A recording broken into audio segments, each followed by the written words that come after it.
Okay, here I go again. Good afternoon. I'm Rose October. Thank you for joining us on Arts, Culture, and Things in Between.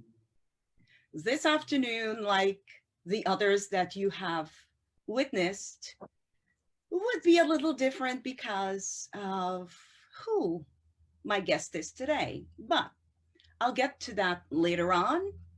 Let me tell you a little bit of arts, culture, and things in between, and give a special welcome to those of you who are joining us for the first time. For the ones coming back, those of you, thank you. So Arts, Culture, and Things in Between is a program that features individuals who are gatekeepers of our arts and culture.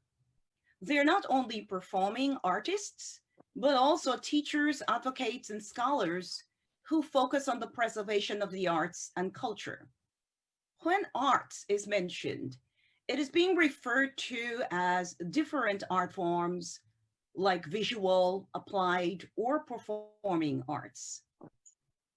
Examples of visual arts would be painting, sculpting, photography, film.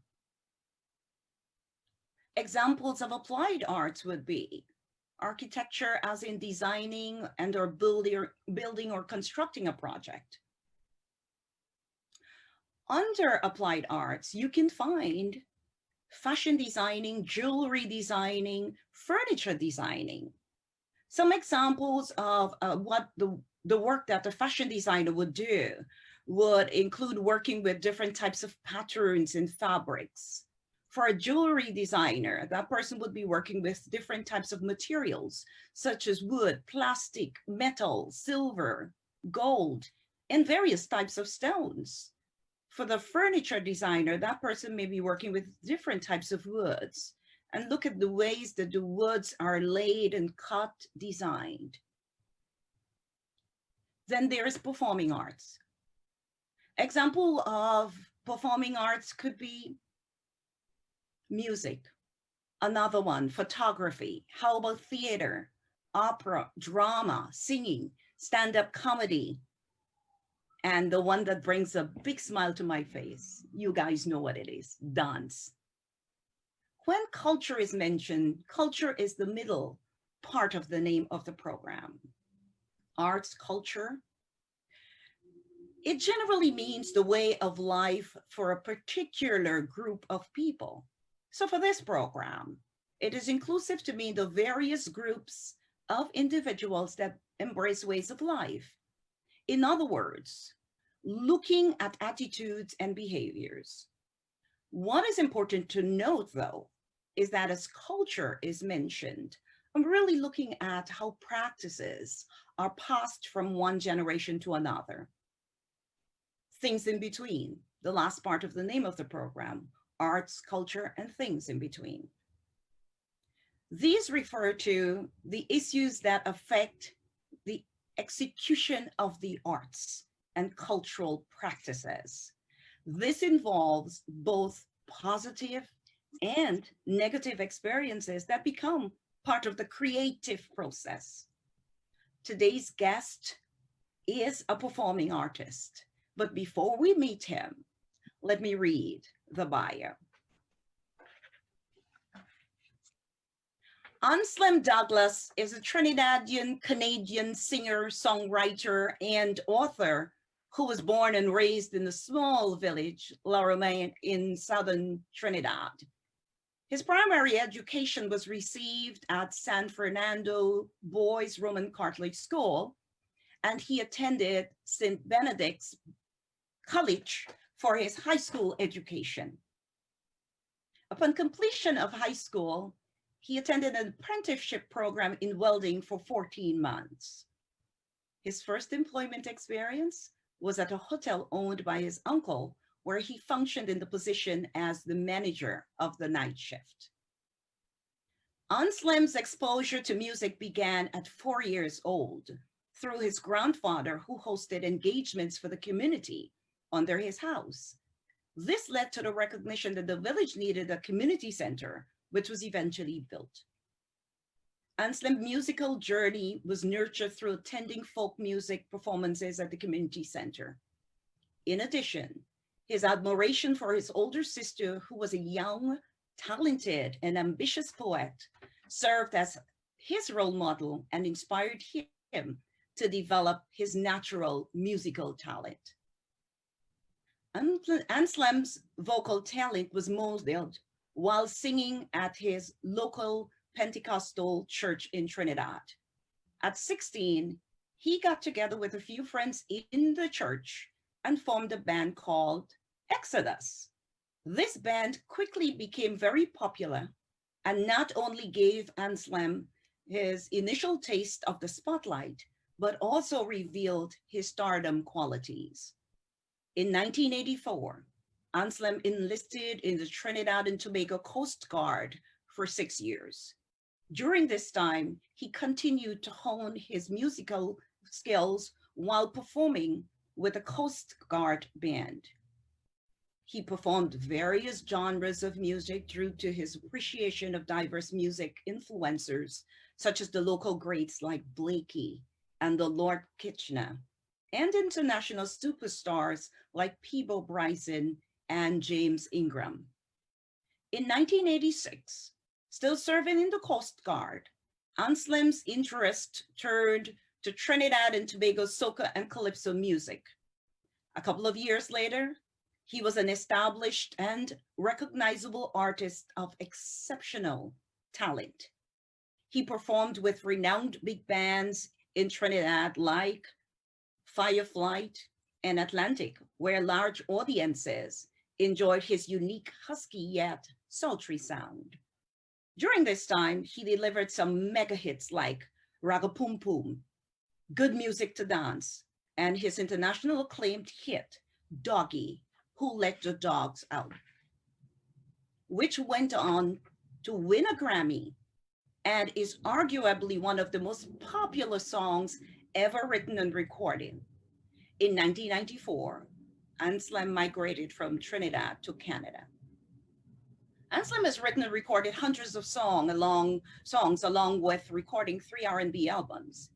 His diversity as a singer in embracing various musical genres has taken his fans through a gamut of human experiences, as noted by 2 of his singles entitled Friend and Ooh Ah, off of the Soul Island album, which is a smooth jazz album. In 2013, Anslem released a power soca song, Bacchanal, along with the neo-calypso song Dancing With You, as well as recording I Want to Know. In 2014, Boom and Brought Up C and a smooth reggae track, It Wasn't You, were released. In 2018, he recorded the song I Read Tonight.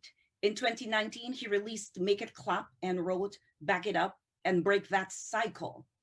Break That Cycle is a song that was written to lend his voice to the global movement about abuse. Through his music, he joined the masses in heightening awareness of the importance of breaking the cycle of abuse. The song Abuse, featured on his Sir Anslem Douglas album, is one that speaks of this social outrage. As a performing artist, domestic violence is his platform. Anslem is an author. In 2019, he published and released his first children's book, The Adventures of Spin and Scratch, The Relocation. He has just completed the unpublished sequel to Spin and Scratch, The Cat's Trophy. Anslem has been recognized for his work in the music industry. His accolades span a 2001 Grammy Award for Doggy, Who Let the Dogs Out, in the category of the Best Dance Track, and the 2014 Black Canadian Awards for being the Best Caribbean Style Artist. These accolades received are evidence of his indelible mark in the musical business. His intensity and passion for his craft continue to flourish, and he showcases his God-given talents to audiences worldwide. Music has always been at the core of his being. Currently, he is working on a new smooth jazz soul album. My friends, before we meet today's guest, singer, songwriter, and author. Let's take a let's take a peek of a brief slideshow, very brief, and then we'll speak with Anslem.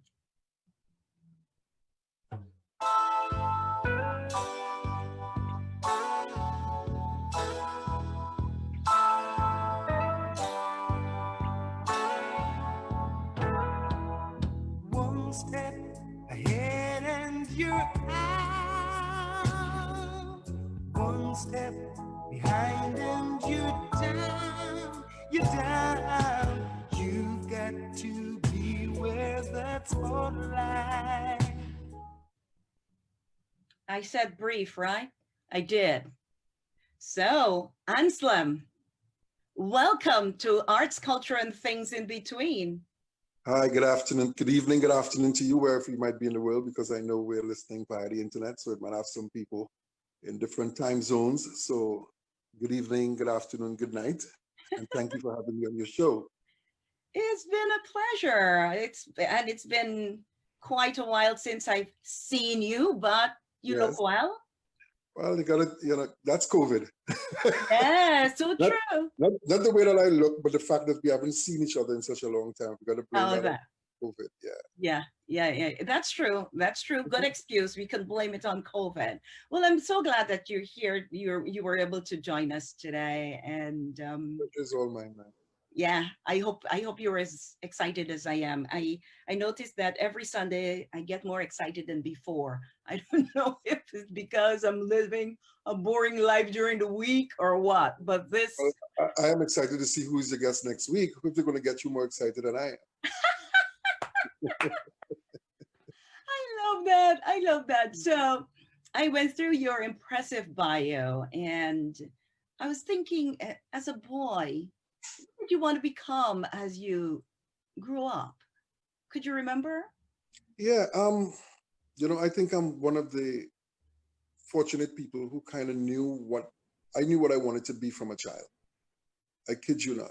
Okay. I remember as a little boy, growing up in Laramie, you know, my sisters and I, there was a show on the radio, but not a lot of people had televisions back then, and being a little village boy, there was a show on the radio on a Sunday evening called the Dave Elcock Hit Parade, you know, and yeah, we would all put on socks because we had wooden polished floor in the living room, and we would put on socks and pretend to be Michael Jackson or James Brown or whoever is the big star at that time, because every Sunday evening, Dave Elcock would have the hit parade, the top 10 songs of the week.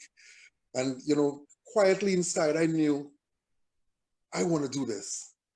And I remember sometimes, when carnival time comes around in Trinidad, because in those days, that's the only time you would hear calypso on the radio, right? Because right after carnival, we go into the Lenten period.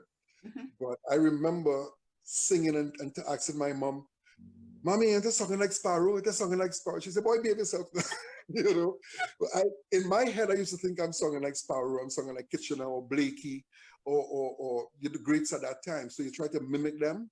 But to answer your question, I think from that tender age, I knew that I really wanted to be on stage and be an entertainer. Wow. And look at you, many But moons later. in those days, you can't go and tell your mom or your dad, "I want to be a singer." I mean, you want to be dead. That's right. That's right. You want to be a singer? Are you crazy? Caribbean No. parents don't want to hear that. To make your parents proud, you got to say, "I want to be a doctor. I want to be a lawyer." Don't ever Yeah. come and say you want to be a singer. No. Yeah. Or a dancer or anything in the arts. That is just something you do as a hobby. Nobody saw that as a career. Isn't that That's something? unthinkable and unheard of. Yeah. Wow. I kind of always knew. Yeah. So who was the person taking you to church as a boy? Because you had your beginnings in the church. Yeah, I started to, from a little boy, I remember we had to go to Sunday school, there was no if, buts, or maybe. You had to go to Sunday school, and my aunt, who lived right next door to us, she was Pentecostal, and, I would go to Sunday school with her kids, who were slightly older than I was. but we go to Sunday school on a Sunday evening. So that was the beginning of it, you know. And sometimes you want to go to what we call matinee on a Sunday evening as kids, you know. So you can't have one without the other. If you want to go to matinee, and that is not every Sunday, trust me. The matinee thing is not an every Sunday thing. But if you want to go to matinee, you've got to be going to Sunday school. You gotta go to Sunday school, you know. So that was just my start in church and all of that. Yeah. But I in Sunday school, were you singing though? Oh no. I was just like probably 7 or 8 at that time. And then when the summertime, well, back then we didn't call it summertime, we call it August holidays. Yes. When that time came around, they would have events in the Pentecostal church for kids. So every day you kind of go to church, like a kind of kids crusade, you know. So you spend almost every day in the week going to this thing. It was fun, you know. You started singing, and it had games, and it had all that stuff to keep children busy. And but let me ask you this funny question. Were you able to ever try out, were you brave enough to try out some of your James Bond moves that you were trying out at home there at the church? Yeah. Are you kidding me? No, not at all. Not at all. In fact, I kind of knew that I could sing, but you never had the opportunity to do it in front of an audience. But you always kind of knew. And then, you know, you would hear your cousin saying, "Hey, well, he could sing, man. Yeah, he could sing a little bit, man." So, you know, your confidence started to grow, but you never had the opportunity to stand in front of an audience and do a performance per se, you know. So your older sister, she's a poet. Well, I'm thinking once a poet, always a poet. That's what I'm thinking. But I'm looking at how she was your role model with whatever poetry she was writing at the time. And you were watching and learning. I think among siblings, there's always this quiet kind of rivalry, this competition going on. And if I'm not mistaken, both of them used to write poems, and I have 2 sisters who are older than I am. And I would, you know, I would try my hand at it, at writing a little poem here and there, but they were the ones who were really good at it, you know. But I kind of stuck to it, you know. Everybody went on to be the doctor and the, and the stuff that was expected, you know. You expected, okay, well, they went on to be that. I stuck to the arts, and here I am. So it would be okay to say that they influenced your writing skills on some level and your involvement in the arts. Safely. It's safe to say that, you know. Have you told them that? Do they know? No, I'm not going to get their head swollen. No, I'm not going to tell them that. That's a secret I'm taking to my grave. Well, I hope they're watching now, and if they're not, I hope they eventually get to hear you and tell you a few things about sibling rivalry on a different level. So you mentioned that at 16 years old, you and friends started your own church band. Yes. What propelled you all to do that? Okay. When I started, like, as a young adult now, I'm a teenager, I'm actually a church member now. You know, before I was in Sunday school, and you go, but then you got baptized and you become a church member, and you're there. And there's a choir in church. So, you know, there was a drama club that I was part of. There was a debate club. There was a public speaking club. There was always something for young people to do at the church. And there was a choir. So I jumped into the public speaking and the choir. And public speaking, choir, and drama. Wow. But choir was my thing. So there I am now in the choir, and I'm singing, and the choir, you know, while you're doing your parts, the choir director is coming around and listening and making sure that you're sticking to your harmonies and all that stuff. And before you know it, I started getting leads in the choir. You know, I wasn't trying to push myself up, but it was happening, you know.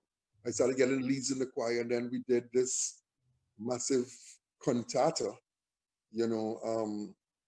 The choir was growing in numbers. I think we were up to 50-something members in the choir now. And We did a Christmas morning cantata and we rehearsed for months because we were performing to soundtracks. So you got to get this right because the soundtrack don't stop for you. You got to just So it was such a challenge to be rehearsing and getting it tight and getting it right. And I had two major lead vocal roles in the cantata, along with all the other supporting roles in it, and it was just an amazing thing. And right after that, we decided, you know what, me and two other guys, Teddy and Barrett, we decided to create a little band. It was a trio. And before you know it, another person joined, and we ended up being 6 of us. Everybody playing an instrument. I used to be on drums and vocals. And, sometimes we would switch, we'd have the bass player start to play keyboards and the keyboard player start to play bass. And it was just a fun thing. And as young men, we were there and we were doing it. And, the recognition started and, young people from everywhere were coming to see this band because this band was so good and, all that good stuff. Yeah. So you mentioned that you played the drum sometimes. Mm-hmm. When last have you played the drum? About 100 years ago. Okay. No, I'll leave it alone. I'll leave that alone. Long. And they say if you don't use it, you lose it. So yes. I haven't played the drums in I don't know how long. Yes. But I guess what you're saying, your thing was really singing. Singing, yes. Singing. So I just kept to that, Now, right after high school, mm-hmm. you did an apprenticeship. Yeah. For 14 months in welding. Mm-hmm. How has that welding benefited you later on in life? Or the apprenticeship? Yeah, I'll tell you something. That gentleman, God rest his soul, he's passed now. But I think the men in my life, he's right up there with the male figures in my life who had the greatest positive influence on me. He's right up there, because he coming out of high school, he taught you life. He taught you business. He taught you, Mr. Hugh Otley, God rest his soul, he was just a person. In that 14 months, I grew up. And the thing about it is every day you're there and you're not getting paid. It's not about money. It's you're learning. It's like a school, right? Mm-hmm.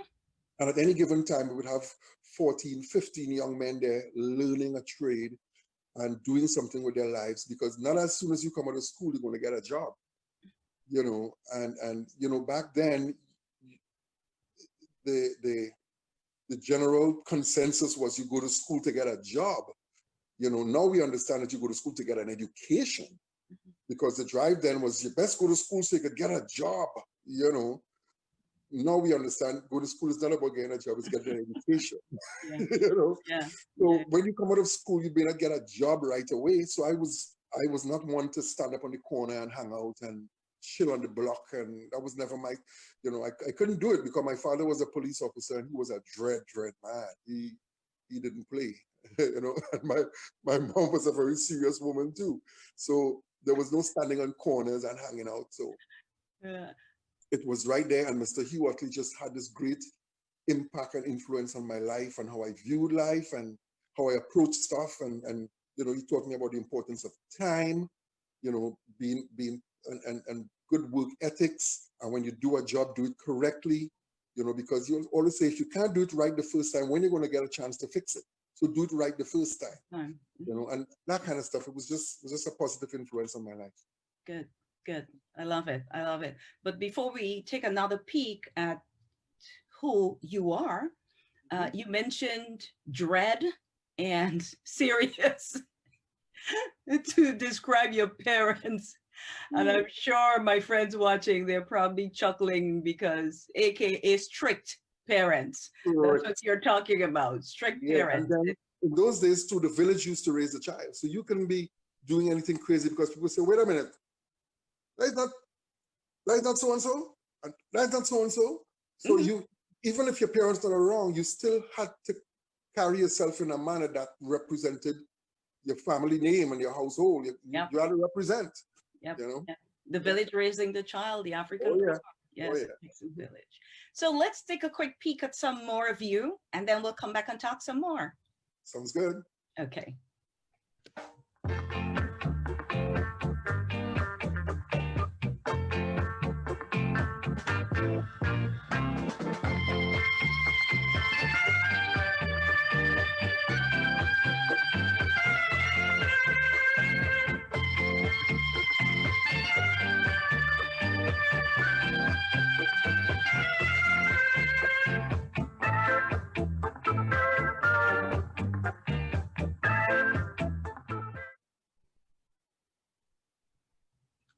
So for those of you joining us late, I'm Rose October on Arts, Culture, and Things in Between. And our guest today is Anslem Douglas, singer, songwriter, and author.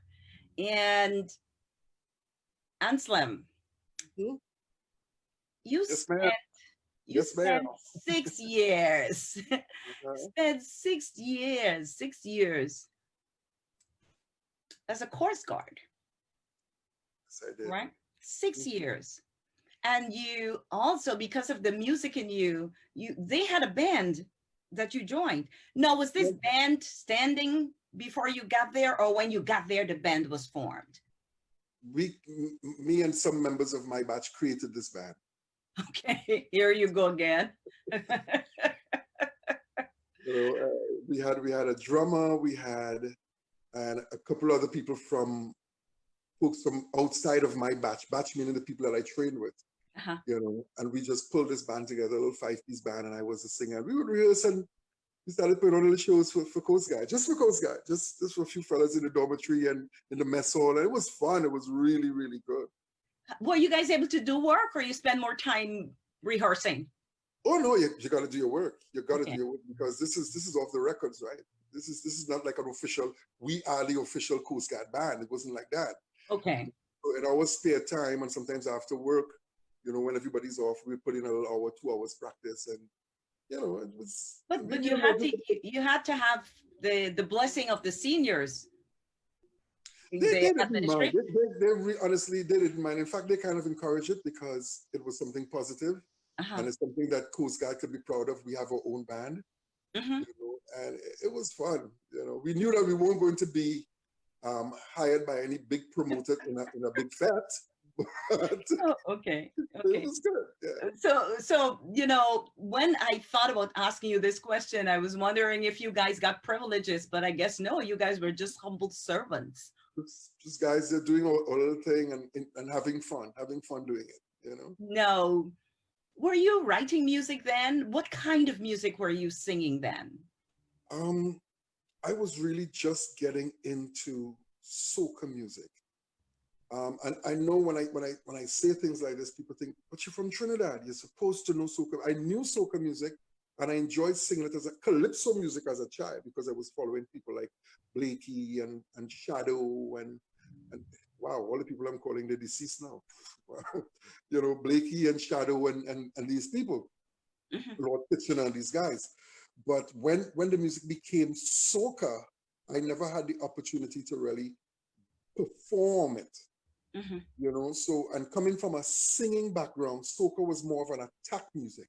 Mhm. It was more attack, you know. I don't know if you understand what I mean by that, but Well, later on I was planning to ask you the difference between soca and calypso, but let's talk about the difference now so that folks can understand the differences to between. me, people have been trying for time immemorial to describe the difference. I just think the difference is calypso was always more lyric driven and soca is more rhythm driven. Mhm.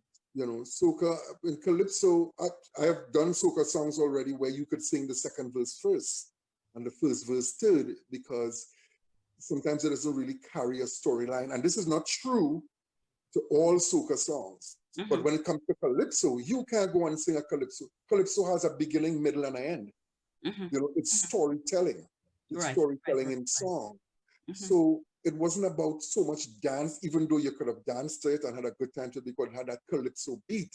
Mhm. You know, soca music, on the other hand, has this drive, this pelt a waist, get up and wine, you know, bacchanal, you know. So if you ask me to describe the difference, that's how I would describe it. One was more rhythmic and one was just more lyric driven. Okay. All right. We'll come back to that later on, I'm sure. What happened when you left the Coast Guard? So I left the Coast Guard, and I will tell you, can I tell you why I left? Yes, if that's important. I'm Okay. hoping that it's not a dishonorable discharge or anything like No, that. no, no, not at all, not at all. Remember, Mr. Hewitt taught me good work ethics, right? So I was in the Coast Guard, and I started to record with a band called Fireflight. Because let me give you a brief story. While I was in the Coast Guard, I met this girl, and the intention was to get married, but I had no money to get married. You know, so there she is, this girl I really, really like, I fell in love with, and I wanted to get married, but I had no money. So I said, you know what? I'm going to go on that talent show. There was a local talent show called Scouting for Talent. And I said, this is from early in the year, and I said, I'm going to go on that show, and I'm going to get money to get married. Somebody said, but suppose you don't make the finals. I say, hey, I'm going to make the finals. I'm going to get married. You know? So here I am now. I went and I auditioned, and I got in. I got into on the preliminary. Of course, you got to go through the preliminaries, right? And when I sang on the preliminary night, my first night, the person who was in charge of the music band on the show came to me and he said, as soon as this competition is over, you have a job with Fireflight. Fireflight was one of the bigger bands in Trinidad at that time. And Fireflight was responsible for doing the music for that talent show. So as soon as I sang, when I came off stage, the leader of the band, Mr. Carl Beaver Henderson, came to me and said, hey, as soon as this competition is over, you have a job with Fireflight. So I knew I had a job, even though I have a job with the Coast Guard, right? So to make a long story short, I went through the whole thing, and I think I came third or fourth in the finals. I was just about making enough money to get married. This wasn't about me trying to win a competition, and it was about getting money to get married. That's why I went in there. That's it. So I got my monies, I got married, and I'm still in the Coast Guard, and now I'm performing with one of the big bands out of Trinidad. But because I'm in the military, I'm not allowed to travel. Like, you can't just jump on a plane and say you're going to London to do a show, or you're going to come into the US to do a show. You can't do that, not in the military. You know, so I started to have this tug of war going on inside of me. It was just because I want to do music, but I have a family now and I need to support them. I have a job, an income here. Music is, you sure you want to do that, man? You sure you want to do that? You know, so there was this tug of war. But then just about that, we had an attempted coup in Trinidad back in 1990. So I was recording with the band. And then in 1990, we had an attempted coup. And during that time, I remember having on board the vessel that I was working on, I was like a heavy arms person, you know, the big weapons with a long belt with all these rungs of ammunition. And I'm thinking, I could be actually taking somebody's life tonight. That's what's going on in my head. I'm being honest with you. I don't think I've ever said this on an interview. I was thinking I could kill somebody tonight. I don't want to kill anybody. I know that it's a job, and you know it's about country, and it's all that good stuff, but in my heart I don't want to kill anybody. Mm-hmm. You know, so at that point, at that moment, I kind of made up my mind, maybe this is not for me. Even though I think I was a good sailor, I left the Trinidad and Tobago Coast Guard as a qualified launch captain. I left with my certificate in coastal navigation and marine firefighting and safety at sea and all these other stuff.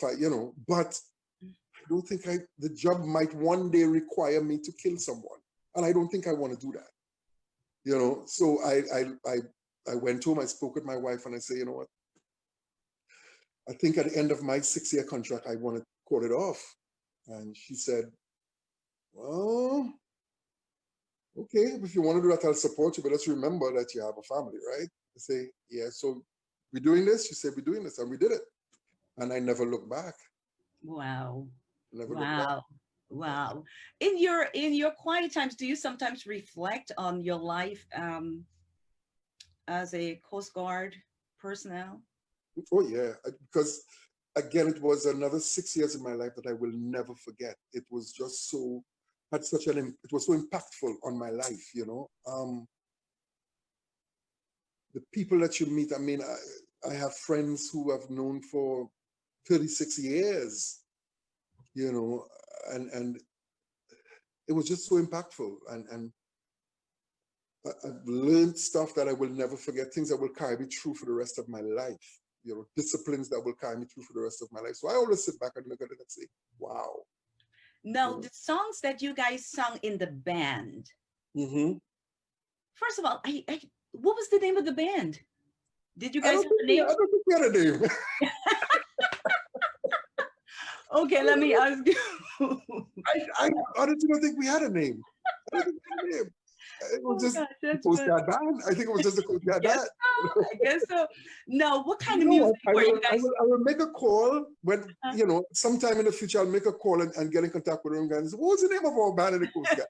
I don't think we had a name, honestly. Yeah, You guys were just having fun. But let me ask you, the music that you all were singing in the band, were you writing fresh music, your own music, or you were just, Oh, no. you know, singing whatever was in out All there, the whatever popular was songs. Yeah, trending? all the popular songs that was around at that time, we sing those. We didn't have time to sing and write any songs. And we sang the songs that we were already familiar with, you know, So, because so let me tease you on this. What was your favorite song singing? What was a must for you? There had to be one of those. okay, there was a soca song that was big at that time, and it was, let me give you I can't remember all the words, but it was a merchant song. Merchant in all past, God rest his soul, but it was, would you like to rock it with me? Baby, Would you you like like to to rock rock it? it with me, That honey? was one of my favorite songs. You know? So that was your song, kind of, sort of, because I know that sometimes as a budding artist, there is something that just locks in with you. You know what I mean? You lock and step with, and it's like when you do this particular thing, whatever it is, you just feel good. So Merchant There were song. a few songs like that. Mhm. Songs like Casanova. Remember that song? Thank- How the song goes? Ain't never been there. Oh yeah. I Can you see how much I love you? love it. Yeah. Oh, Casanova. Remember that song? Yeah, Yeah, that was a song I really liked. You know, yeah. you could do that. And look at Oh, that. No, I can't even remember the lyric to it. That's it's sad. okay. It's okay. At least you bring the hum, and you know we were able to figure it out. That's good There you enough. go. And we There were able to finish. What was your worst experience as a Coast Guard? Whew. My worst experience as a Coast Guard. I don't know. It was that good? Yeah, I can't remember. Honestly, it was a really good 6 years. I can't remember saying this was the worst experience I've had, because there were rough times. There were times when you go to rescue people from floods. There were times when you know. Oh, I remember what could be deemed my worst experience in Coast Guard. I was working at the commander's house, the commanding officer's house, and I mistakenly discharged a round. You know, I discharged a round from my weapon, which is a no-no.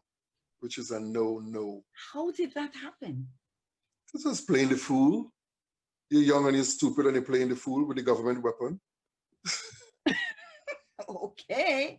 I'm being brutally honest here with you. I'm being brutally honest with you. Wow. Was action taken against you for it?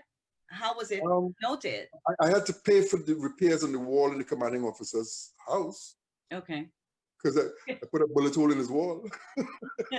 Well, let me ask you the question a different way. Mm-hmm. Is there any experience you had while serving that you would like to forget?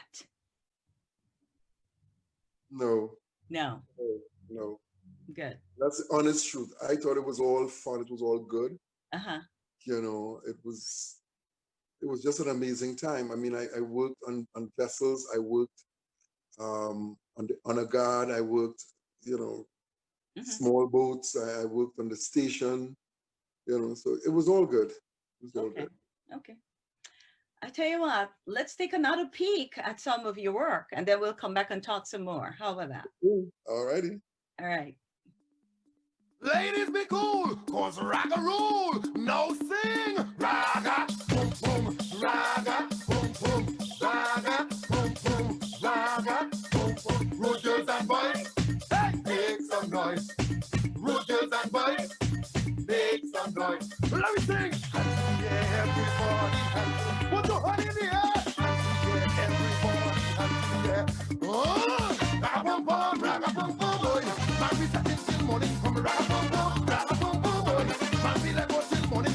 This party so groovy, nobody unhappy. Some singing, some dancing, some whining, some screaming, jumping and we carrying on. Boy, boy, boy, the party can't done. Jumping and we having fun. Boy, boy, boy, the party can't done. Raga boom boom, boy. Man, we let go till morning. Come raga boom boom, boy. Look, we setting till morning. Come, hey, we setting. Oh God, we jamming. Oh.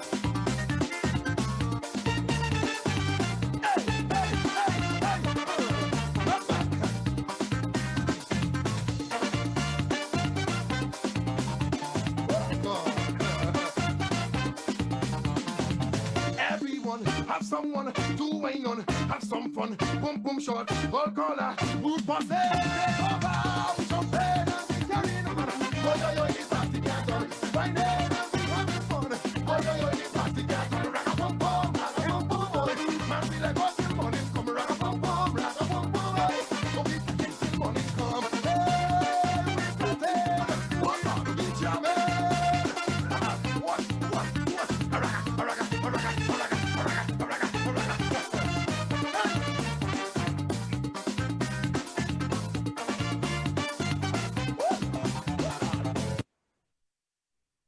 Well, I am having me a good time here.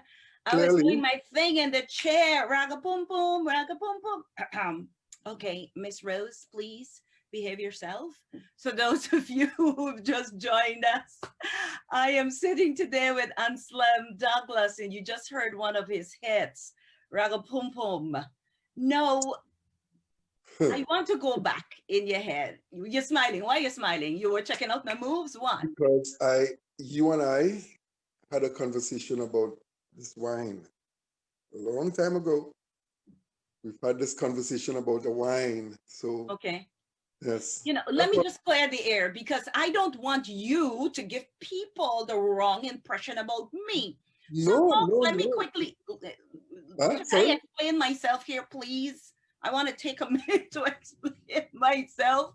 Go ahead. So folks, what Anslem is talking about was, I think it was last year or something like that. He was performing at the Ghana Folk Festival, which is a program, an annual program hosted by the Ghana Cultural Association.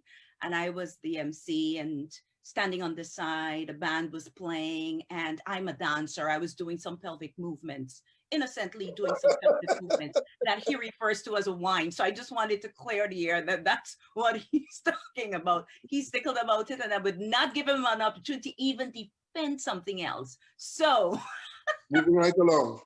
I hope your PhD is in law, because you're very good. You're very good. No, it's not. It's in behavioral studies, which is kind of sort of. Pelvic movement. Okay. Yes, as a dancer, we talk about pelvic movements. Okay. So your singing began in church, right? Mm-hmm. When did you know that your career took off as a singer? As a singer. We're not talking about coming up in the church and all of that. We know that it began in the church.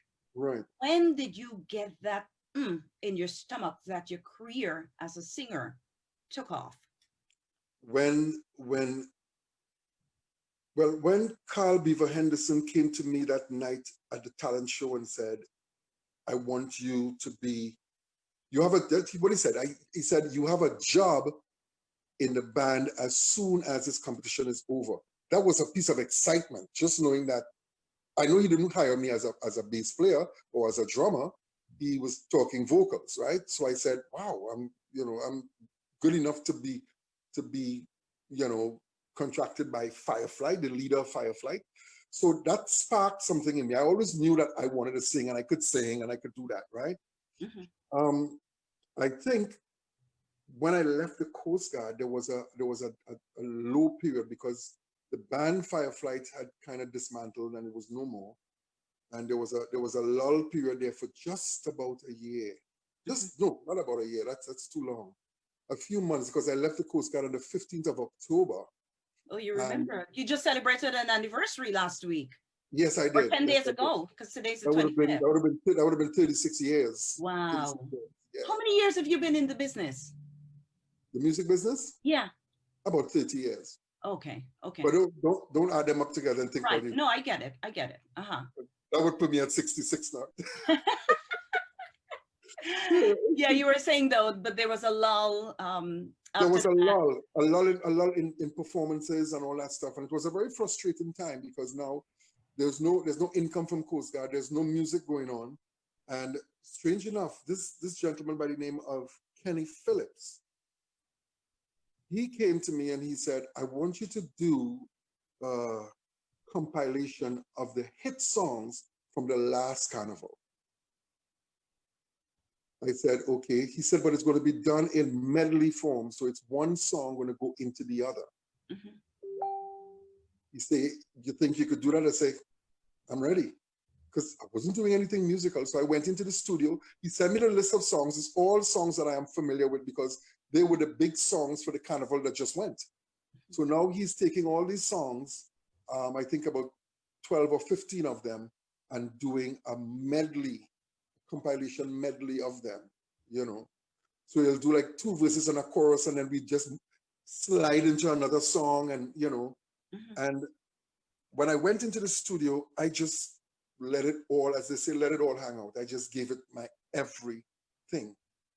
And I think it was the first time in the music, in the soca industry or in the calypso industry where someone actually went on a record and started performing on the record as opposed to singing the songs. So I was on the record with in the studio with my hands on my ears, and I'm performing like if I am in a fete.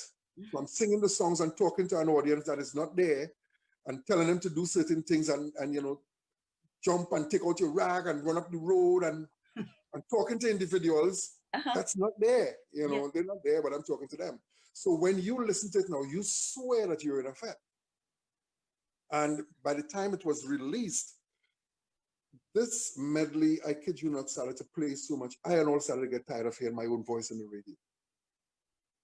But a lot of people were like, who is that guy? Because a few people knew me from Firefly. But now I am everywhere on the airwaves, constantly. Every radio station is pounding this medley round the clock.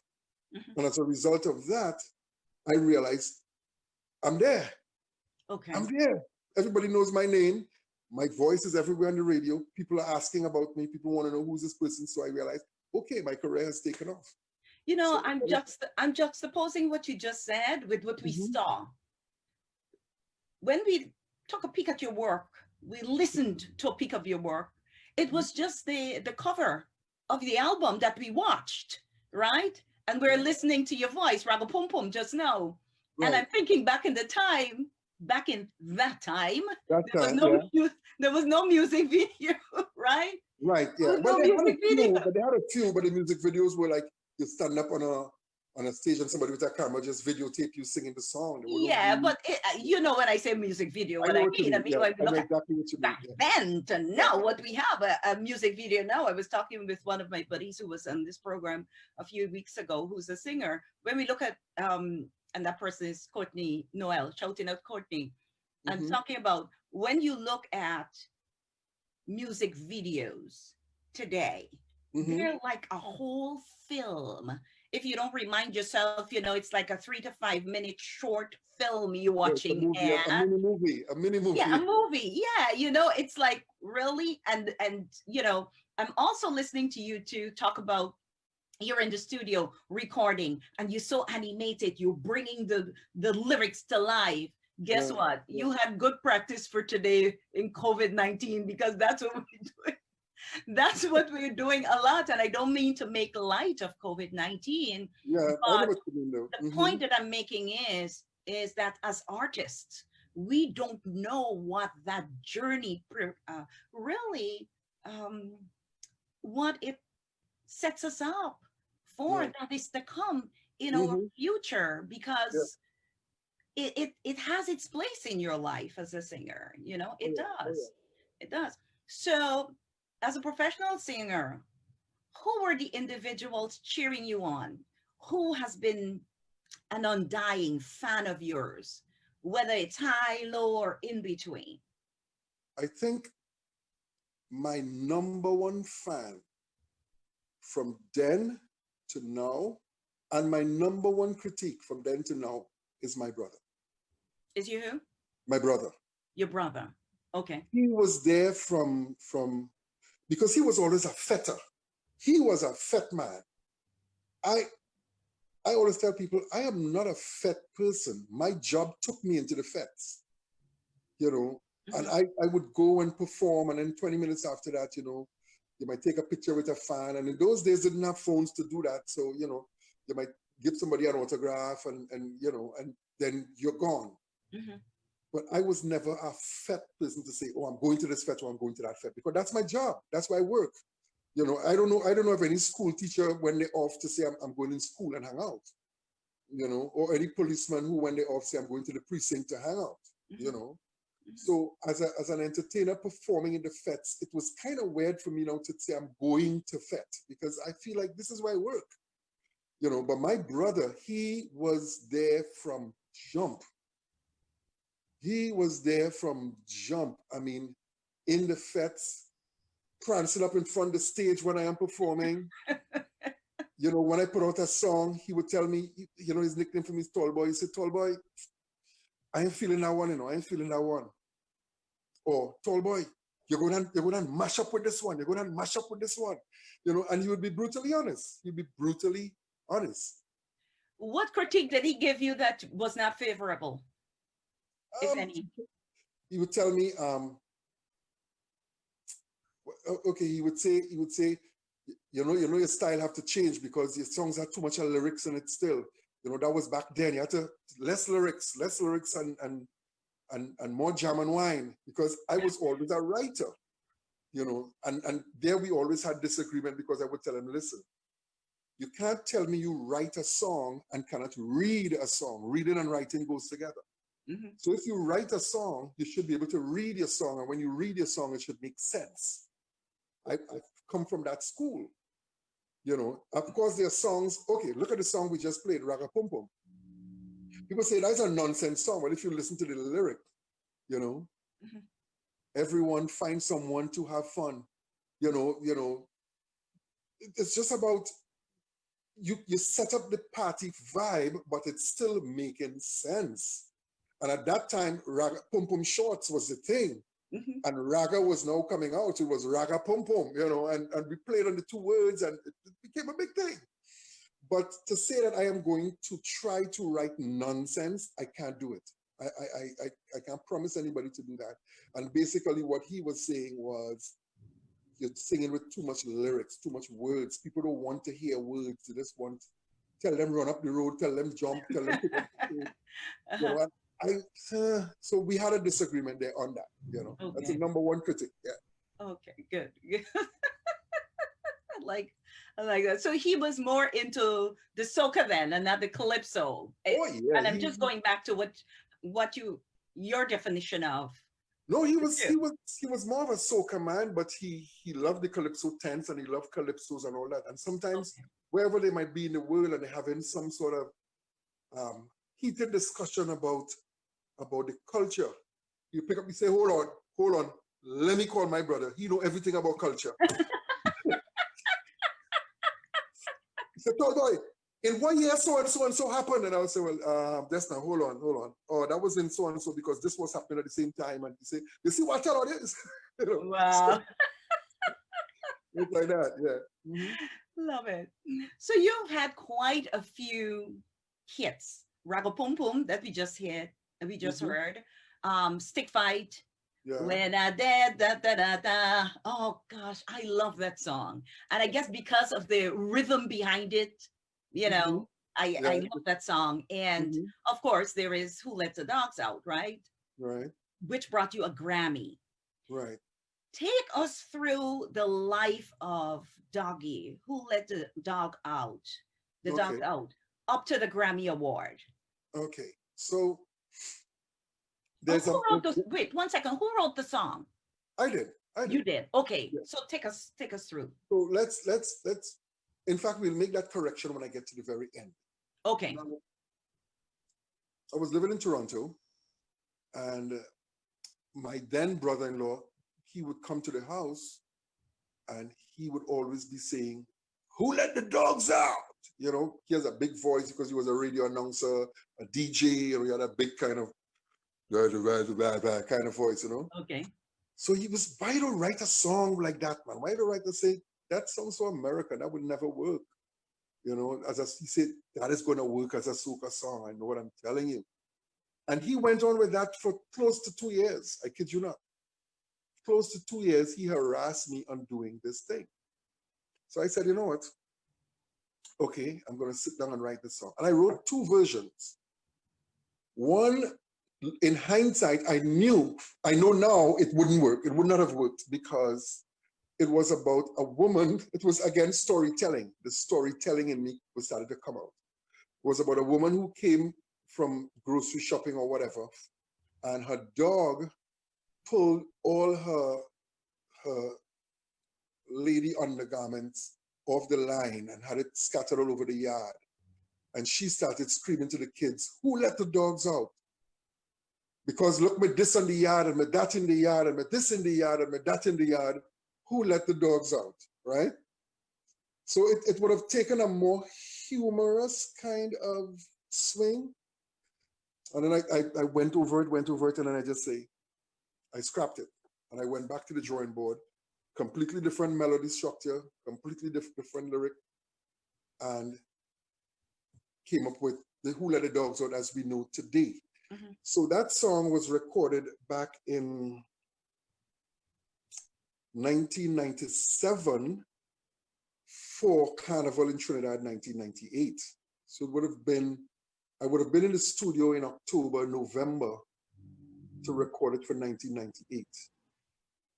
And it was released, and I honestly did not like the production on it. It was a horrible production. Great arrangement, but the production was poor. Wasn't good at all.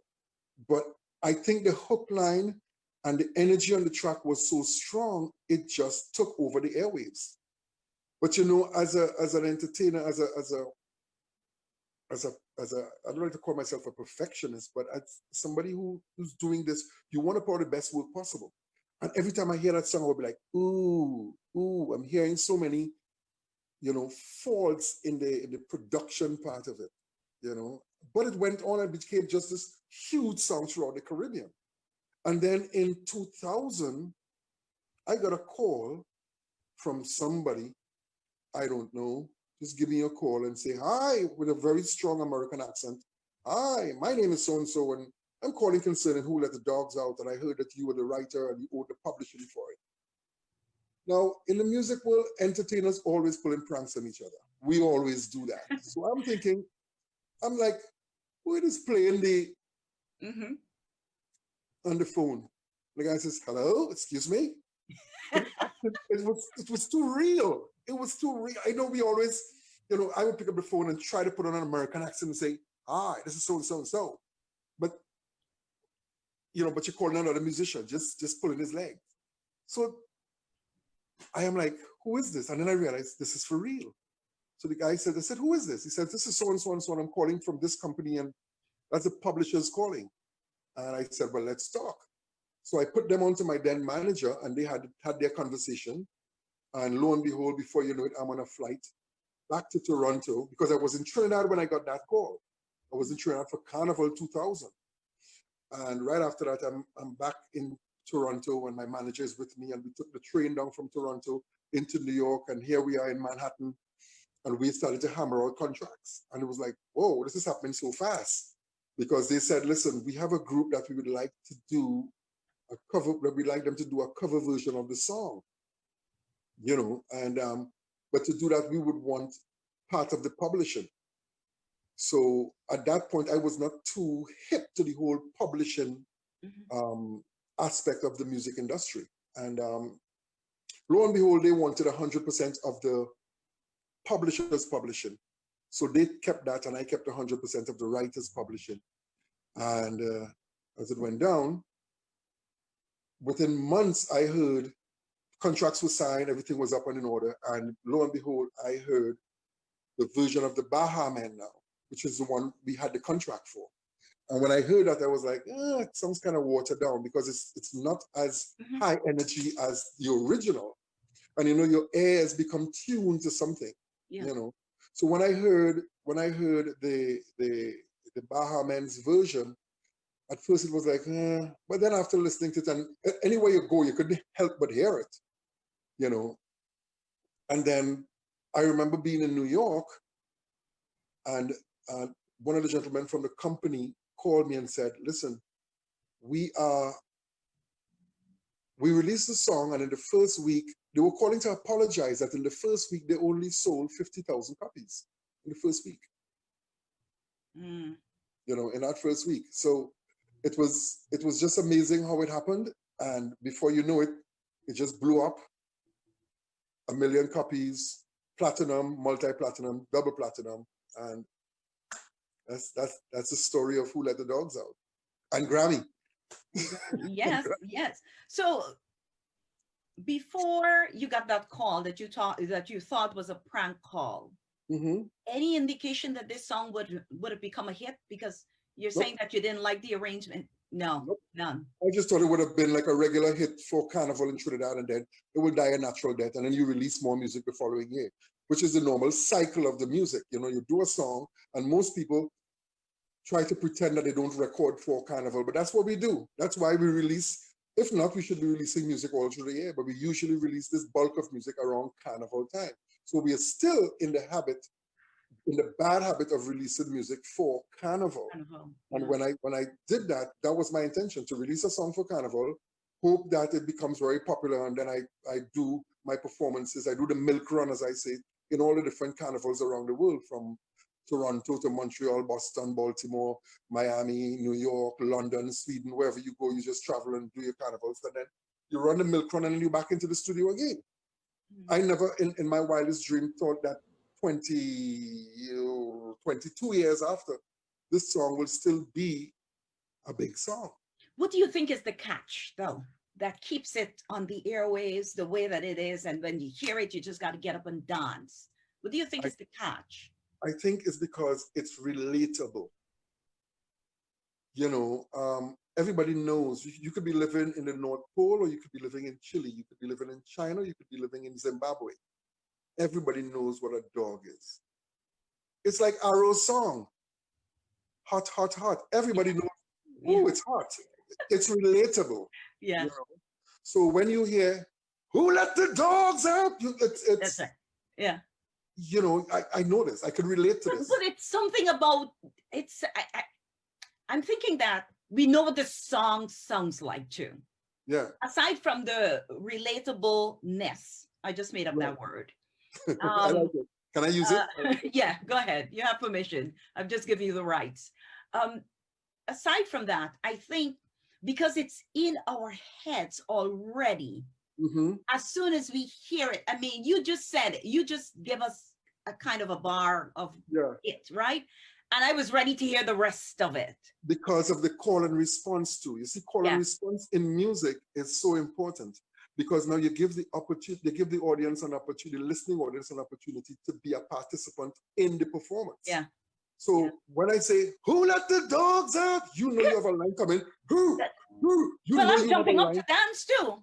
I'm Right? jumping up to dance too. Right. You understand what I'm saying? know that there's a line coming Yeah. for you. Yeah. You know? And one of my favorite artists when it comes to calypso artists, when it comes to call and response, was the late great Lord Kitchener. Mm. He would sing Aradala hey by the Gael, do ask me to walk for carnival, da da ba da da da da da da, do ask me to. He'd always leave a line for you to sing. Yeah. You know, you would say I love it. cockroach in my petticoat. Cockroach in my Petticoat. There's Gosh, a- you're singing there, and I'm thinking of my girlfriend Marva. I hope, Marva, you're listening. Marva, I hope you're watching, Marva Newton.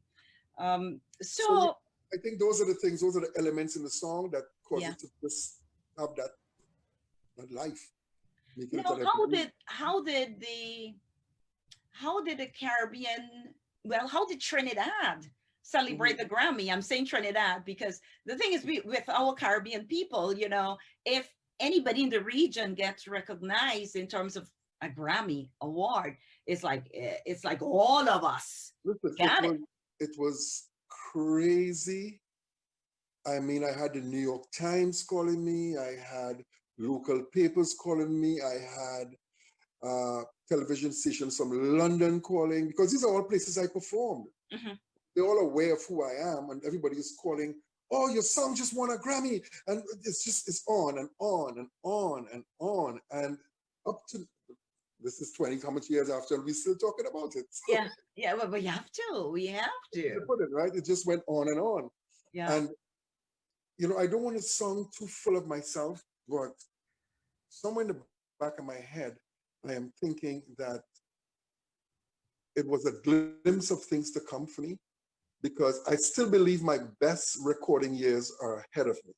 Oh. Because where I am in my level of maturity as a person, as a musician, as a writer, as somebody who understands the industry more, you know, I think there's some serious work to come still. God sparing life, that is. You know, it's funny you say that, because the more we talk, I'm thinking, okay, I've listened to some of your newest music that you've been writing, and I'm also thinking Stardom hit when you won the Grammy Award. And it's humbling to hear you say that your best years are ahead of you. And I do believe it, because of what I've been privy to hear in terms of your writing, to read in terms of your writing, and to hear the songs that you have written. Yeah. What are your thoughts about the song post-Grammy and its effect on you as an artist moving forward? Post-Grammy, well, let's talk about the effect it has and continue to have on me. It pushes me to do better. It pushes me to do better, because I don't think any Olympic runner who won the gold medal say, well, okay, I'm good now. I don't think any heavyweight boxer who won the heavyweight championship say, okay, I'm good, I just wanted to do that. No, I'm good. You always want to do better. You always want to challenge yourself. And so that's the effect that it's had on me, and it's still having that effect. It's still pushing me in that direction to do better, I remember when I recorded songs like Jump and Mash Up the Party. I don't know if you're familiar with that one. It's everybody jump and mash up the party.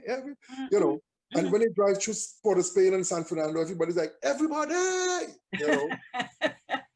You know, and then you come and you did Raga Pum Pum. It's like, people say, Raga Pum Pum. Everywhere you go, they call you by your song. You know, now it's Who Let the Dogs Out? I think they've been calling me that for too long. I need a new name. Okay. It's been pushing me to do better work, because I always say, as an artist, you don't do work for yourself. Yeah. You know, you do work for your audience, for your fan base, the people who've been supporting you, who expect you to put out good work, you know, just to support you. And because else I'd sing in my bathroom. Oh, yeah. I'd be comfortable singing in my bathroom, but I don't Yeah. sing for me. I get on the stage, I get in the studio, I pick up my pen and paper and write, trying to bring some sort of message, some sort of, you know, there's a song that I wrote years ago. It never became a popular song, and it was never meant to be a party song. I call it a musician's prayer. And the lyric in the last verse says, Father of music, who summoned musicians to play, let me bring joy and laughter to some lonely heart today. And when my rendition's over and the applause come to a halt, I want to give you the glory and your mighty name exalt. You know, because the whole idea about me writing is to bring happiness and joy and some touch some emotional part of a human being to make them feel I could go on, or Yeah. nice, or Mhm. make them laugh, or bring awareness, or whatever. There must be some message in the music. And if I could capture that message and continue to capture that message, then I'm doing what I was created to do. Hey, Mhm. that's a good point for us to take a peek at some more of your work, and then we come back and we chat some more. For those Okay. of you who've joined us late, Anslem Douglas, singer, songwriter, author, is chatting with me today, and we thank you for joining us. Let's take a peek at some more of your work, Anslem.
As I checked my mail this morning, I saw an address I don't know. Several times I tried deleting, but for hell it wouldn't go. It came with an attachment, scan said no virus is found. I was bubbling with excitement until I clicked photo number one. But that wasn't you kissing you, doing things that you said that you will never do. No, her lips and her smile, her eyes and her hairstyle, even down to the angel tattoo. But I know it wasn't you. I know it wasn't you. I know it wasn't you. Please tell me it's not you. I know it wasn't you. Purple earrings that I got you.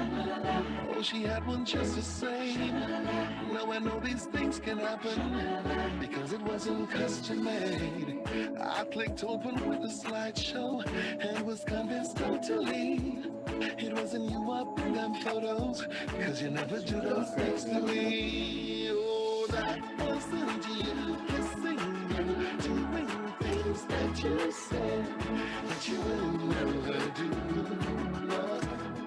Her lips and her smile, her eyes and her hairstyle, even down to the angel tattoo.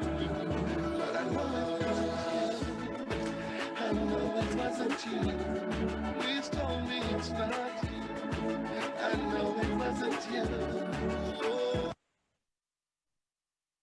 It wasn't you. Wow. I love that. It's so nice and smooth and okay, Rose, behave yourself. So, for those of you joining us, I'm sitting with Anslem Douglas, singer, songwriter, and author. So, And I Anslem, know it wasn't you. it wasn't me. It wasn't me. And I'm not referring to Shaggy right now. So I'm Oh, referring I to really, It Wasn't You by Anslem Douglas. We just heard a snippet of it. I love the video too. It's, listen, for you guys watching, please Google Anslem, go on YouTube, you'll see more of his work. So as a singer and songwriter, you have reinvented yourself. This is my assessment. And you've reinvented yourself in the sense that you're able to move back and forth, between different genres of music. mhm. Um, we heard rock boom boom, we heard to let the dog out, and then we just heard this nice, soft, jazzy R&B like smooth, you Right. know, and and I believe most individuals would know you for your soca calypso Yes, genre, that is correct. Mhm. and now the difference with hearing the texture of your voice differently, based on the arrangement of the music and all of that. We are able to hear you differently, see you differently, and you might even lose some fans because folks might just love you with jump on wave, wine and go down white, you know what I mean? And some people Definitely. might be like, what? He's singing this kind of music now? So I'm thinking that they may take some who might be slow to really embrace the soft, the soulful, the R&B-ish, the jazzish side of you, but it's okay because I love it. Now, you wrote that song, right? Yes. So I want to get into your head now about the songwriting. Hmm. I know that you, growing up, you admired Peebo Bryson, James Ingram, Yeah. and you kind of sort of got that groove going for you Hmm. as a singer who is embracing R&B, who's singing R&B and smooth jazz music. No, why the change? I don't want to label it as a change, because I have always remember I came from that. I came from gospel, and I remember in the early days, even in that little period, when I was managing my uncle's hotel between there and Coast Guard, I used to be doing little gigs in San Fernando in little pubs and clubs, little gigs, just doing Lionel Richie's, the Commodores at the time, and doing, Mhm. what's his name? Oh gosh, his name wouldn't come to me now, but I would do their music, which was R&B music. So it's something that I always knew. It's something that I always knew. But So but I wouldn't call it a change. I Yeah, hear you, and it's good that you're really shedding light on mhm, it. yeah, And the reason I asked the question that way is because, like I said, most people who right. don't know your background Hmm. would say, what's up with Anslem now? Right. Okay. Why the change, quote Right. unquote. I got So you. so I'm glad that you're able to really clarify that's not a change. This is what I grew up with. Yeah. I'm just doing Just what I've it's more always of an done. incorporation. It's more of an Yeah. incorporation to widen my performance scope, because now when I go on stage, I could start off doing something easy listening like what you just heard, and we could end up with raga pum pum at the end, with people with their shirt off in the air and we having a good time. Right. But it's how you gradually slip into that, because it's kind of, I've seen where I've been at functions where people are in jacket and tie, and by the end of the performance, as we say we're back, we shot. The jacket off, tie off, Yes, people waving the jacket in the air, but they were that's sitting right. by the table nice and decent before. But it, because you move from Mm. your smooth jazz Yeah, into a little reggae, into a yeah. little calypso, into a little soca, and before you know it, people winding down. I let me testify. I think I would be one of those. Yes, yes, yes, yes. I would be. So this song, this particular one, and I'm getting to this genre of music. Mhm. What do you enjoy about writing music? And I'm talking about your songwriting too. What do Right. you enjoy about writing music? I'll tell you what I enjoy most. Every song, everything started from an idea. The man who invented the kettle, it came from an idea. So you have an idea in your head, or a vibe comes, energy comes, and you pick up your pen and your paper and you start writing, and a melody is coming, and it's like to see that idea move from an idea to something on pen and paper, to being in the studio recording, to put in music and meet around it, and then releasing that and seeing people dance and have a good time to your idea. I think that is the most fulfilling thing in the world, that people could actually have a good time to what was an idea in your head. A few months ago, that was just an idea. That's it. Okay. So let me ask you, I'm going to push the envelope a little bit Mm-hmm. with this song.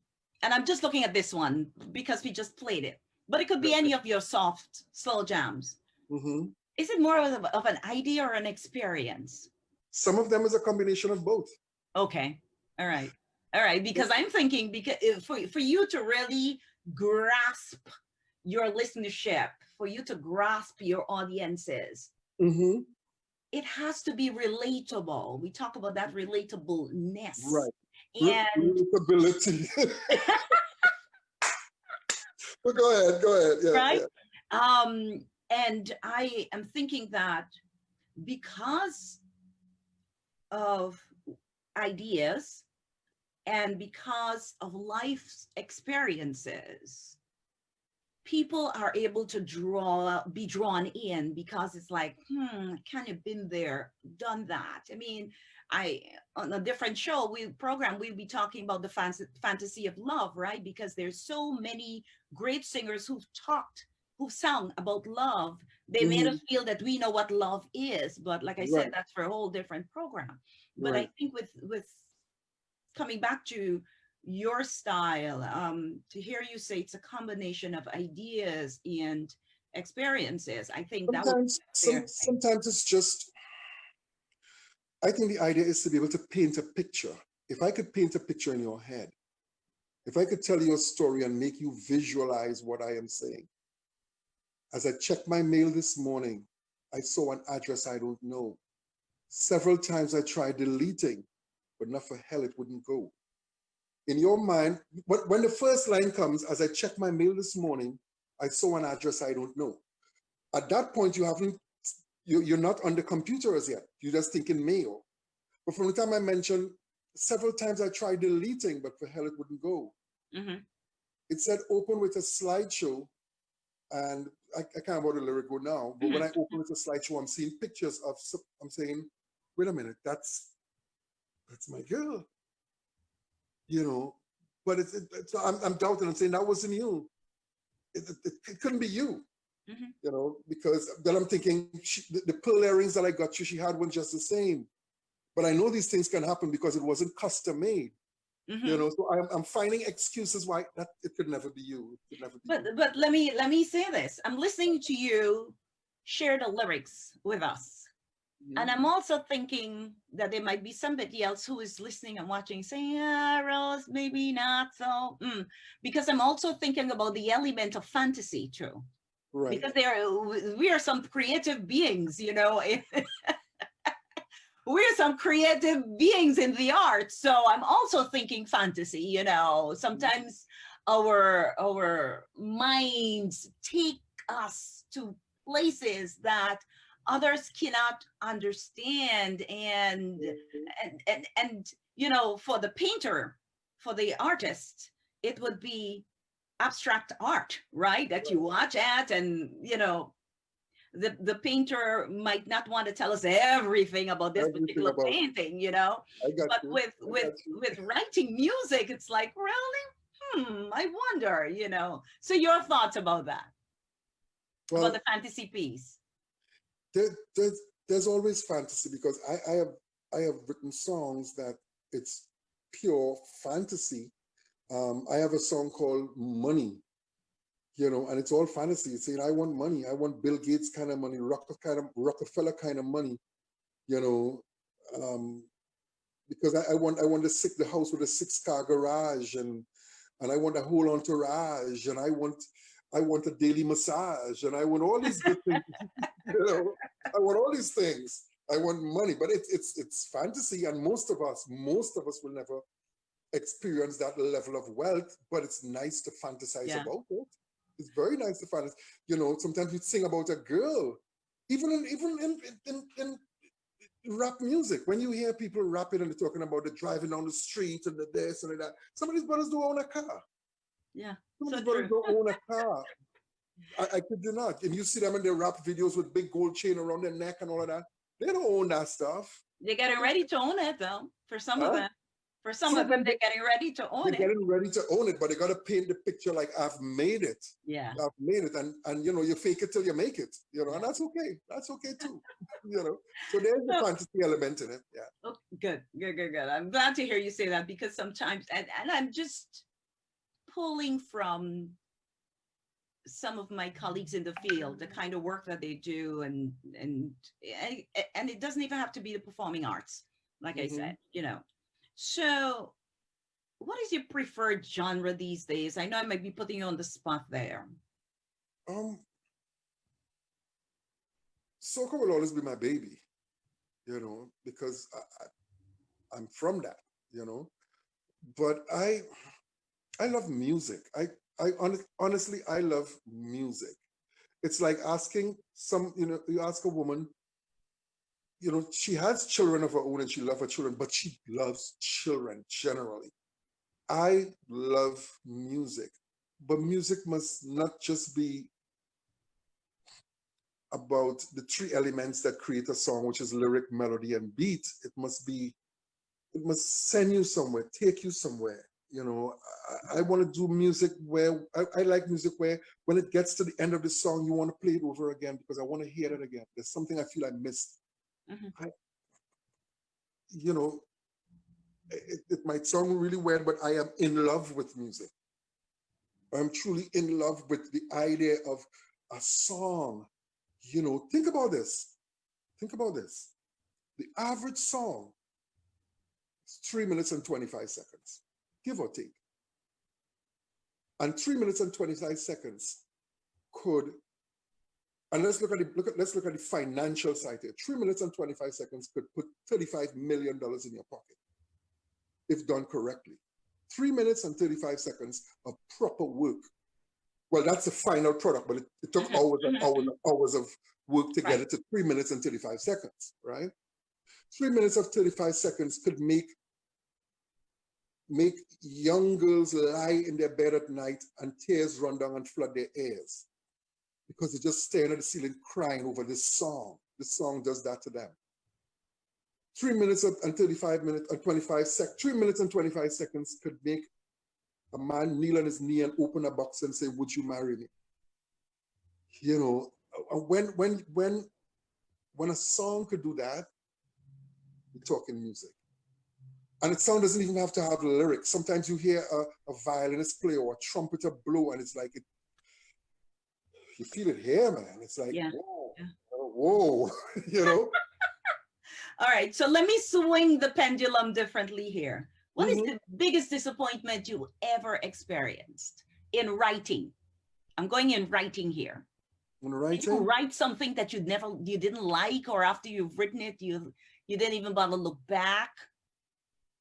I think on the flip side of that, my disappointment is writing songs that I know they're really good songs lyrically, but the market wasn't ready for it. Oh. You know?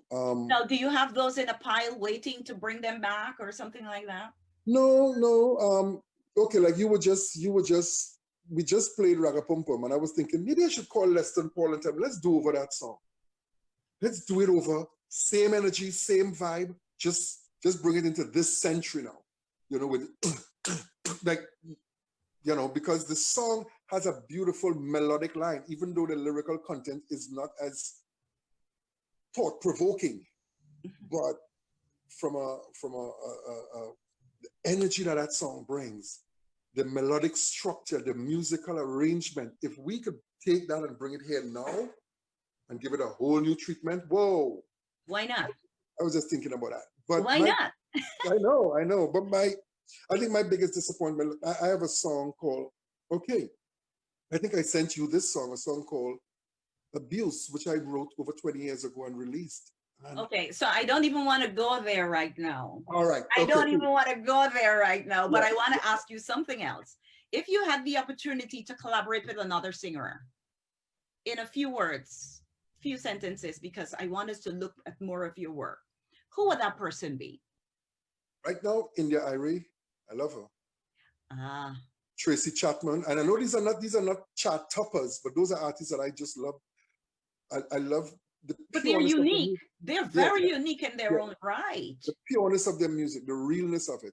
Uh-huh, So it's Tracy Chapman. I love Sade. uh-huh. Well, but let me ask you, what about Mhm. these women? What would you bring to their music and what would they bring to your music? How do you see the collaboration, let's say with Tracy Chapman? Because of What the, about the texture of Tracy's music with the texture of yours that you think would make a good marriage for a I think we collaboration? share. I think we should. I think we and I don't want to give myself too much of credit, but I think we kind of cut from the same cloth. You know, I think we have this natural, not trying to really impress people. We're just trying to do our music and do it to the best of our ability. So I think um, like me and Tracy, if we ever get the opportunity to just sit down and work on a topic, and it could be a topic about love, or it could be a topic about world events, I think it's going to be a good collaboration. You know, because I think we kind of see it through the same lens, kind of way. Listening to her vibe, you know, and feeling her vibe. Yeah. Sade is just pure sexy. Yeah, I you know. respect your honesty. I Yeah. respect your honesty, Anslem. So Mhm. just now you wanted to take us to abuse. And the reason why I asked you to pause on that is because I want us to really get into your platform here. Mhm. But let me just say hi to my friends who might be joining us late. Anslem Douglas, singer, songwriter, and author, is sitting with me this afternoon. So if you joined us late, he is who I'm talking with. So Break the Cycle is one of the songs that supports, you lend support to the platform of domestic violence with. Yeah. And there's a song Abuse, Mhm. right? Now, for those of you who aren't paying attention, this month is a lot. This month is about so many observances, of course, breast cancer awareness, and now we're talking about domestic violence, which is a huge plague in our society. And if you weren't paying attention to, the percentages on domestic violence activities went up because of COVID-19. Yeah. Why? Because many individuals, many victims are locked in the homes with the perpetrator with no place to go because of the nature of the pandemic. And it's there. Also, I want to say, and if you didn't pay attention, I put on my social work hat on you there. I just switched. But I also want to bring our attention to the fact that perpetrators are also women. Yes. It's not just men who are perpetrators, and domestic violence happens in any relationship, whether you're straight, whether you're same sex, whether, in other words, whether you're in a homosexual relationship, heterosexual relationship, it is present. And I have to applaud you, Anslem, for taking this platform on because it's very important. And I need to put a plug for me. I have a very small clip I posted on Facebook today about domestic violence. It is related to a release done by Angel's Caribbean Band because they had released a song also about domestic violence, but the message is very strong. If you get a chance, please listen to it, please share it. But back to you, Anslem. Break that cycle. Give us a few. Sing us a verse of Break That Cycle. Well, let me, well, I'll just sing it and let me see if I can clear my throat here. It's Okay. like, she shudders each time he tries to touch her face. See the tears roll down. For so long, she has been treated like this. But still no place to run. And he tells her it's your fault. You make me do these things, but I love you in spite of. And that's the reason why I'm staying. And you should be glad to have someone like me. Although at times I could be rough, but it's because I love you, can't you see? Oh, girl, now go get yourself cleaned up. Break that cycle, break it. Let the buck stop here, break that cycle, break it. Send a message loud and clear, break that cycle, break it. Let the love begin at home, break that cycle, break it. I stand with you, you're not alone. You know, so. Thank you, thank you. It's so, you have to pay attention to the lyrics. Yeah. And it's a different type of paying attention because it wants to start off, or it does start off like a lovey-dovey song, you know, and in so many different ways, that's what the perpetrator wants So it starts off. And even during the violence, he's still telling her that you should be glad to have someone like me. Yeah. You know, he's beating the crap out of her and saying, I'm here because I love you. So just go get yourself cleaned up, you know. Yeah. So he's still promoting that I love you when it's just a sick thing, man. It's just a sick thing. Yeah, it is. It is a sickness. It is a sickness. So I'm aware that you've written songs that address the ills of society, period. But this particular one hits home for this month especially. Yes. No, and you have the other one, abuse, that I'll ask you to give us a verse of. But why have you chosen domestic violence as a platform, as a singer? When I was a little boy growing up, I always thought it weird, like really weird, that it was taken as almost second nature for a man. And in those days, you would only hear of a man being violent to a woman. You wouldn't hear the other way. So I was always taken back when you hear a man beat his wife. And it was almost, people would always make fun of it in the village, like, you know, and I would say it like how we would say it, I hear he well beat she last night, ha ha ha. Like it was almost comical, you know. It wasn't strange to see a man beat his woman in public, tear down her clothes in public, slap her around in public, or the neighbors hearing a woman being taken advantage of by her husband, her significant other, and nobody says anything. You call the police back then and they would say, that's domestic business, we don't get involved in that. You know, and I grew up, and I was in an interview a few weeks ago and was talking about this song with Lord Nelson, where he talked about to see man, one of the lines in the song is, to see man beaten woman is not uncommon. We like it. You know, because it became such a norms in society. It's almost like accepted. Yeah. I just thought it was really weird and it was wrong. And I decided, you know what, I am going to make this my platform. I am going to be the person out there who is, you know, working to bring awareness to this cause. And that's where it all You know, it's funny that you said that though, because when domestic violence is talked about and there's reflection about how it was handled in the Caribbean region, like you brought up Lord Nelson's song, there is, what's his name? Mighty Sparrow, you know, Black Up Shy, Bruise Up Shani, Then You Love Me Eternally. And then when you look at some of the folk songs that you sang Yeah, that are, you know, coming from the respective islands. There yeah. was that element of abuse there, and nobody was thinking. And even now, you know, scholars are arguing in research forums about, oh, it was it's just satire. It's folk. It's this and that. But a lot of It our came from folk somewhere. It came determine from somewhere. exactly, yeah, determine where we came from, where we are, and where we're going. I'm glad to see though that there's been that shift, you know, where there artists like yourself who are singing against these ills of society. And you know, it's a great thing. It's a wonderful thing. How difficult or how easy is it for you to write, was it for you to write break that cycle and abuse? Um,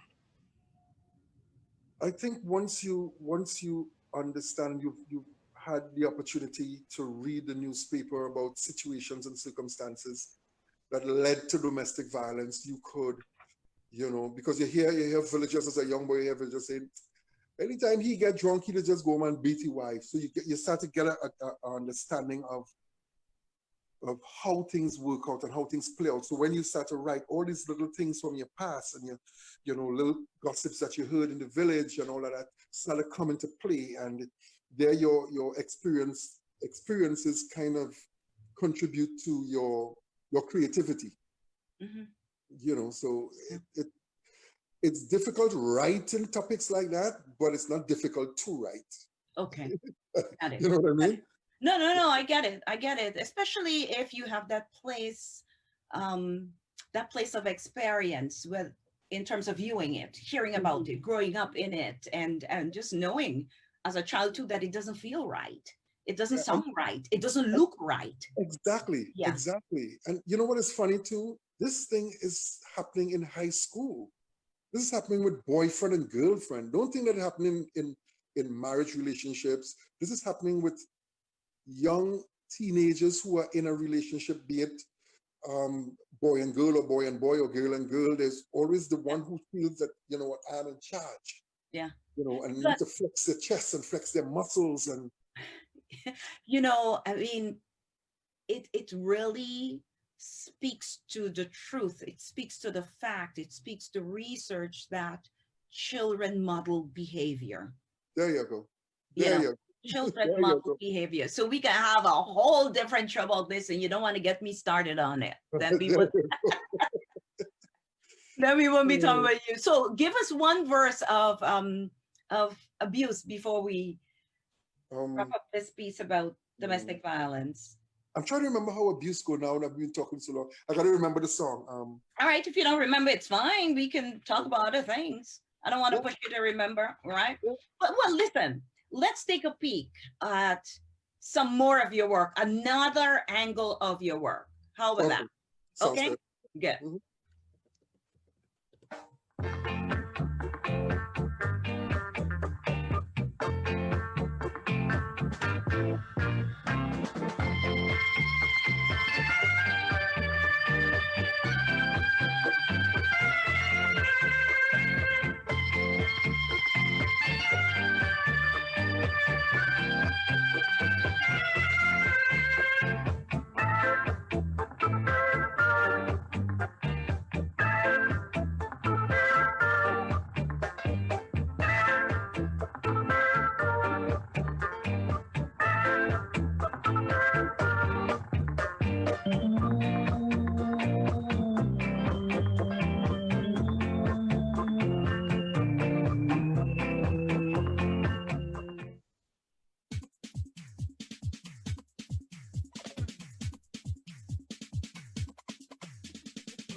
Ladies, take charge of this one. Are you run things? I'm leaving you in charge. Hear this, hear this. The party was like the party was pumping. Hey, and you and everybody having a ball. Yeah, money, yo. Until a man start the name calling. Oh, yeah, yo. Then a girl respond to the call. I hear a woman shout out, who let the dogs out? Who let the dogs out?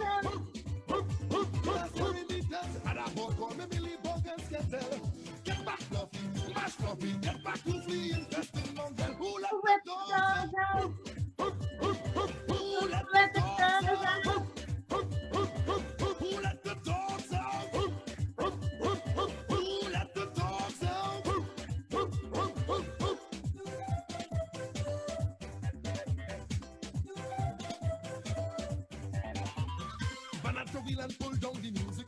Hey, yippee-yi-yo, before the thing getting out of hand. Yeah, man, yippee-yi-yo, cause everybody started singing it. Oh, yeah, yippee-yi-yo, from the DJ to the barman, I hear the party singing. Who let the dogs out? Who let the dogs out?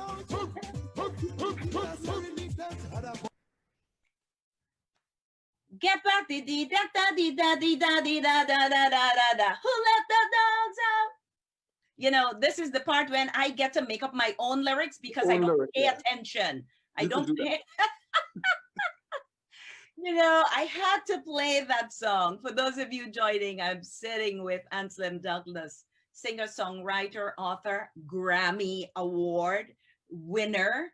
And the song we just heard, Who Let the Dogs Out, was the song that brought him the Grammy and brought Trinidad the Grammy and brought Canada the Grammy and brought us in the Caribbean region the Grammy. I'm owning some of the Bahaman. And the Bahaman. Okay, and the Bahaman. Yes, yes, yes, yes. You know, but the first part of what we saw was some images, a slideshow of your authorship. Right. Right? Your authorship. You wrote your first children's book in 2019, and it's called Spin and Scratch. The Adventures of Spin and Scratch. Adventures of Spin and Scratch. What was your inspiration to write this book? My mom. What happened is my mom was in New York, and you know, you come up to New York and you're heading back to Trinidad. You know, you come up to New York and you're going back to Trinidad. So I say, I left from Toronto. I drove down from Toronto to see her before she went back down. And she's packing up to go, and I'm saying, hey, don't take none of these New York mice down to Trinidad, you know. Jokingly. And a light came on in my head. And I this might sound really, really weird, but the whole book was written in that split second. The whole, I'm sorry, not the whole book, the whole storyline. Yeah. Was boom in my head. I was like, whoa. So now I'm talking to my mom, and half of my brain is working on this book, and the other half is talking to her and laughing and having fun. But there's this part of my brain that's working on this book in my head. And you know, when I left, I started to write. You know, put pen and paper. This is years ago. This is years. I started writing it, and then I stopped. And about how many years ago? This is about, I would think, 2012, around that time. Wow. Around 2012. I started to write, and it was like, okay, I'm getting this, I'm getting this. And then I just stopped. I really just stopped. I got to about 9 or 12 pages, and that was the end of the story. It was a really short story, almost essay-like, you know. But while I was writing it, there was this vision in my head. I'm seeing it, I'm seeing it. So I sent that to my sister. And I don't know if she ever got a chance to read it. And last year before, that would be 2018, we talking on the phone, and she said, that thing you started to write about the mice going to Trinidad and all of that, whatever became of that story? I said, it's there. She said, I just going through some papers here, and I saw what you sent me, and I read it, and I thought, that's a really good story. You should finish it. And as she said that, I just jumped back into writing mode. You know, and I started to write, I started to write. And I sent it off to a woman who became my friend and my business manager. And she said, she took it to the company, and the company said, it's too long to be a picture book, but it's too short to be a chapter book. So we could cut it up and turn it into a picture book, you know, the one-liners for kids. And I was like, no. They said, well, you have to go back to the drawing board and open this thing up, which I did. So I went back to the drawing board, and when I was done, we ended up with 17 chapters. So what are you hoping, what is the purpose of the book? Well, the book is really to, if you read the book, you realize that it's a kind of reverse migration. because people usually leave the Caribbean and come to North America. Here we have two American mice because of circumstances having to move from New York to the Caribbean. Because when my mom said that, the idea that came to my head was, this woman who came to North America and worked for years and years, and she's going back home. And because of the fact she's going home now, she's telling her friend and neighbor that she's going home. And the mother mouse overheard that conversation now. The woman who's going home doesn't know that she has mice in her house. So the mother mouse heard that and told her two sons, Spin and Scratch, listen, Auntie Ruby is moving back to Trinidad. So I got to find some way to feed you guys. So she came up with this brilliant idea to hide them in the toe portion of one of Auntie Ruby's shoes. And lo and behold, these two American mice end up in Trinidad. So how relatable is that story / book for any child? How relatable is it? Because of the elements that's in the story, the elements of friendship, camaraderie, betrayal, forgiveness, love, kindness, all these elements that create this wonderful adventure of people in a strange country. And now you have the opportunity of learning a little bit about a tropical island. Yeah. And a lot of kids only dream about. What I love about the book too, it's a good Caribbean author's book also. Yeah.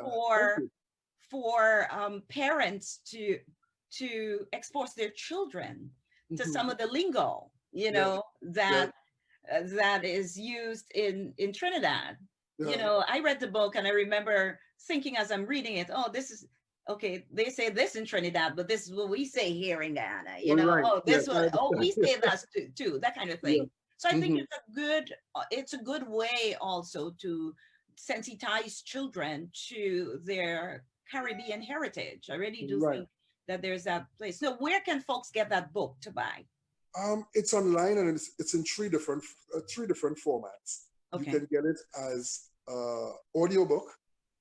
You can get it as an ebook. Just download it onto your Kindle or to your portable device, or you could just purchase it as a regular book and have it shipped to you. So you can get it on Amazon. It's on Barnes and Nobles. You can get it from authorhouse.com. That's a publisher's. So those are the main places that you can get this book. Okay, and when all else fails, just Google it. The Adventure of Spin and Scratch by Anslem Douglas. So you have just finished a sequel to the book, although it's unpublished, and it's called Catastrophe. Yes, it's something like that. It's such a tongue twister. You know the word catastrophe, right? Yeah. It's a catastrophe. So we played on the word, instead of saying a catastrophe, we said the Adventures of Spin and Scratch, the catastrophe. Because I introduced a character called Tantan. Tantan is a big house cat. Okay. And he don't play. He's a vicious hunter. So don't tell us. I have to read it when it comes out. When do you think you'll publish? Honestly, I don't want to put out a part 2 until people are really, really, really familiar with the part 1. Part 1. Okay. And the good thing about books is, like, people still read Moby Dick. Oh yeah. Books don't get old. So I am working on this, and honestly, my dream is to see this book become a full-length animated film. Nice. Quietly. Fingers crossed. Yep. Fingers crossed. So we're getting down to the wire here, and I have a couple of quick questions for you. How do you compare songwriting to writing a book? It's writing. It's like, driving a car and driving an SUV. Okay.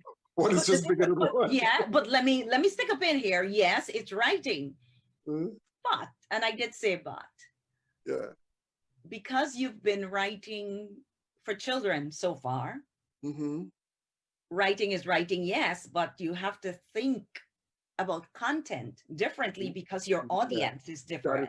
That is so true. Now you have to put your mind into the mind of a person that age that you're writing for. Just like when you put your mind into the party goer, the fete person, what they're looking for when they go to fete. Now you got to put your mind as to what would keep a child's interest. Children love animals. They love things like that, you know. So, and now you got to see it from where they are, you know. You ever look at a child and a child crawling in the house and say, where did you get this from? Because where they are on the floor, they see things that you cannot see. So you might be looking for something for the longest while, and you'd see a child go to put it in their mouth and say, hey, give me that. Where you got that from? Yeah. If you go down to their level, you'd see life from their level. If So you kneel true. on the floor and get down to their height, you would see a whole different world. A world that you were at a point where you forgot. Yeah. Because you were at that level one time. And a So lot it's of people, like, and a lot of people are not in tune with that when you're talking to children, you want to get down to their level so that you get can down see to the their light level so side. they Yeah. understand what you're saying and where you're coming from. Yeah. And you would understand what they're trying to tell you. Yeah. So And when the you're eye to writing, eye contact too. You know, yeah, the eye to eye contact too, just coming I down can to their tell, yeah. level. So Yeah. they're not only Build, looking up now, you're looking at the same level. yeah. And Building you are character opening for up them. the things. Yeah, yeah. Yeah. So it's, So there it is. I want in like 2 sentences, Mhm. how is the pandemic impacting your work? At first I was okay and I was doing a lot of writing, and then I'm getting to the point here now where I need to breathe, you know, and I know that has become a phrase. I can't breathe, but I need to breathe. I need to, you know, I'm inside here. I am with my music book, and I'm writing some, but not as much as I should, because you need to breathe. You need to get out and do something, but you know, safety first. Yeah. Safety first. Yeah. Definitely, definitely. Well, I think you can still go out and breathe, but Just just breathe alone.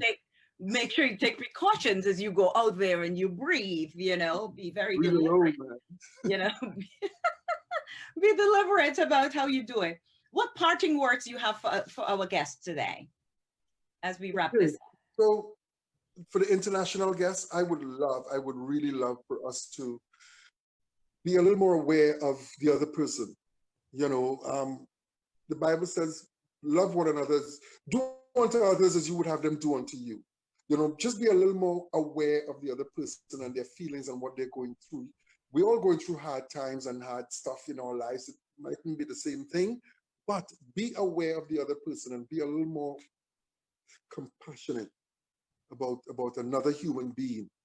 You know, that's internationally. For people in North America, right here now in the US of A, election is coming up, and all I can tell you is do your duty and vote. I am not an American citizen, so I can't vote, but I know the importance of sticking your finger, as we say in the Caribbean, sticking your finger in that ink. You know, Yes. or Yes.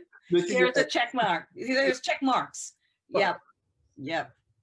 Yep. So go out and vote and do your right, do your civil duty. Go out and vote. Yeah. So you heard it from Anslem Douglas, the guest on today on arts, culture, and things in between. So for more information about you, Anslem, where can they go? Okay, if you just go onto Google and punch in anslemmusic.com, what you will see is a picture of me and all the icons for Facebook, Twitter, Spotify, Instagram, everything is right there. So you just click on the icon, I will take you to that page. Makes it very easy. Good. Thank you. That's anslemmusic.com. So, Anslem Douglas, singer, songwriter, author, thank you very much for coming and chatting with me this afternoon. I truly appreciate the time, the energy, the information, the knowledge, the everything that made I enjoyed it talking with you. I enjoyed a little, what you call it? What you call it? pelvic movement. Pelvic movement. Pelvic. Everything was good. And as I say, thanks to my guest, Anslem Douglas, I would like to say thank you to the viewers who joined us today. And to those of you who didn't get a chance to join us now and will be joining later on, viewing it later on, thank you too for coming through, because I know that time is of the essence for most of us, and there are other things that are pressing. But some of you do get back and you watch the recorded version. I have to acknowledge some very important people in my life. Claire Goring, who does the flyer every week, Marcia Gordon, who takes care of the YouTube channel and was on last week talking openly about her journey as a breast cancer thriver. as we celebrate or as we observe, rather, breast awareness for this month. Yasuna Ryan, who is working on the website, Dr. Raul Manzano, who is responsible for painting the logo for the website. I thank you. These are individuals who've been giving unselfishly, and the man of the hour, I say this all the time, and I know that he cringes, the man behind all of this, the man, Raul the Silver of RDE Pros. Raul, my brother, thank you again. Thank you so much for doing this. I can't thank you enough. I appreciate you.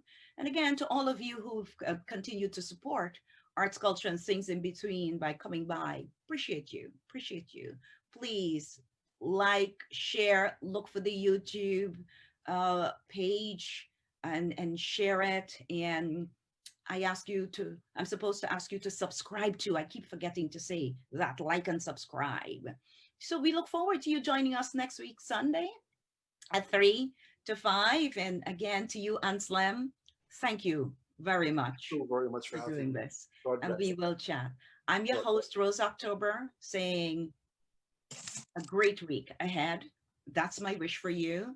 A productive week ahead, and I'll see you next time. Bye-bye for now.